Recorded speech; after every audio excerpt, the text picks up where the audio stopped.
જય માતાજી friends, welcome back to વાગીલાસ ખાના ખજાના।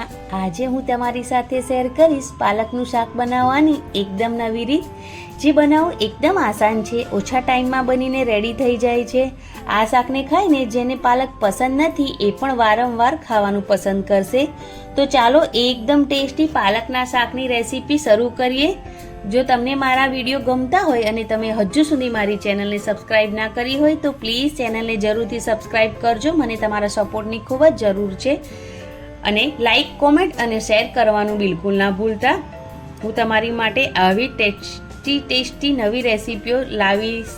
તો ચાલો શરૂ કરીએ એકદમ ટેસ્ટી પાલકના શાકની રેસીપી। તેના માટે કઢાઈ ગરમ કરી તેની અંદર 3 થી 4 ચમચી જેટલું તેલ અથવા તો ઘી એડ કરીશું અને તેની અંદર 1 ચમચી જીરું એડ કરી એકદમ મોટી સમારેલી ડુંગળી એડ કરીશું 1 નંગ। તમે અહીંયા વધારે ડુંગળી પણ એડ કરી શકો છો। આ શાકમાં ડુંગળીના ક્રંચ ખૂબ જ સરસ લાગે છે। 1 મિનિટ ડુંગળી કૂક કર્યા પછી તેની અંદર આદુ લસણની પેસ્ટ એડ કરીશું ખારણીમાં ખાંડીને, અને તેની સાથે ઝીણા સમારેલા લીલા મરચાં એડ કરીશું અને તેને પણ મિક્સ કરી લઈશું।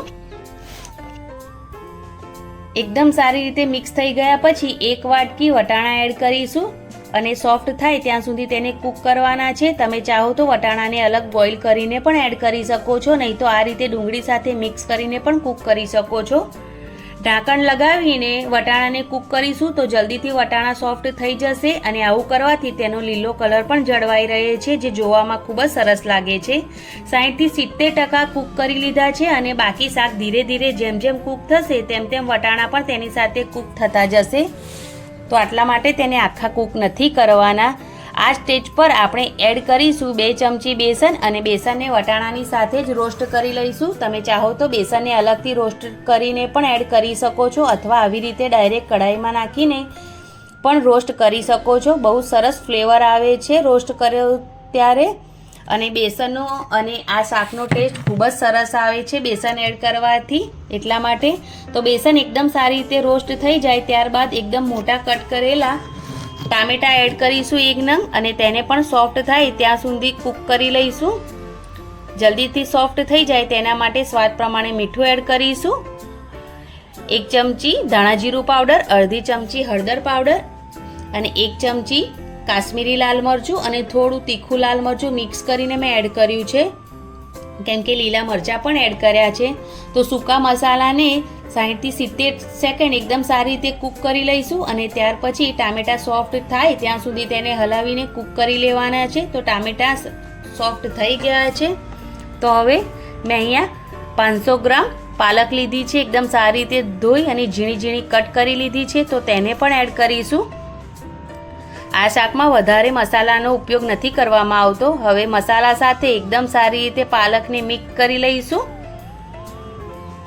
અને થોડી વાર માટે મસાલા સાથે એકદમ સારી રીતે કૂક કરીશું પાલકને, તો તેનો ટેસ્ટ ખૂબ જ સરસ એકદમ જોરદાર આવશે।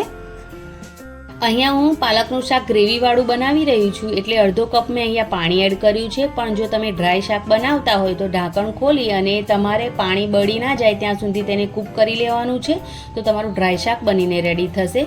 હવે 2 થી 3 મિનિટ માટે પાલકને ઢાંકણ ઢાંકીને કૂક કરી લેવાની છે। તો હવે 2 થી 3 મિનિટ થઈ ગઈ છે અને ઢાંકણ ખોલીને ચેક કરીએ તો પાલકે તેનું પાણી છોડી દીધું છે અને એકદમ ટેસ્ટી શાક રેડી થઈ ગયું છે। આપણે આ શાક માટે એક વઘાર રેડી કરીશું। તો તેના માટે 4 થી 5 ચમચી તેલ એડ કર્યું છે, તમે ઘીનો ઉપયોગ પણ કરી શકો છો। તેની અંદર કટ કરેલું લસણ, થોડા તલ અને ચીલી ફ્લેક્સ એડ કરીશું અને તેને એકદમ સારી રીતે કૂક કરી લઈશું। તમે વઘાર સ્કીપ પણ કરી શકો છો, પણ થોડો ઘણો જો તમે તેલ કે ઘીનું પ્રમાણ થોડું ઓછું રાખીને પણ વઘાર એડ કરશો આ શાકમાં તો તેનો ટેસ્ટ ખૂબ જ સરસ આવે છે, એટલા માટે વઘાર થોડો જરૂરથી એડ કરજો। તો હવે શાકની અંદર તૈયાર કરેલો વઘાર એડ કરીશું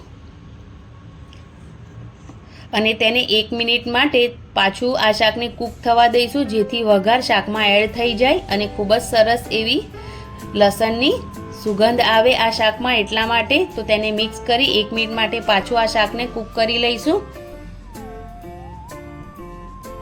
તડકો નાખવો ટોટલી ઓપ્શનલ છે, પણ ટેસ્ટ ખૂબ જ સરસ આવે છે। તો એકદમ સરસ પાલકનું ગ્રેવીવાળું શાક બનીને રેડી થઈ ગયું છે। કોઈ પણ નહીં કહે કે આ શાક તમે ઘરે બનાવ્યું છે. એકદમ રેસ્ટોરન્ટ સ્ટાઇલ આ શાક બનીને રેડી થાય છે. તો તમે આ રેસીપી જરૂરથી ટ્રાય કરજો. બાળકોથી લઈ મોટા બધાને પસંદ આવશે. જે પાલક નહીં પણ ખાતું હોય તે પણ વારંવાર આ શાકની ફરમાઈશ કરશે. તો તમે આ શાકની રેસીપી જરૂરથી ટ્રાય કરજો. મારી ચેનલને જરૂરથી સબસ્ક્રાઈબ કરજો. લાઈક, કોમેન્ટ, શેર જરૂરથી કરજો. Thanks for watching.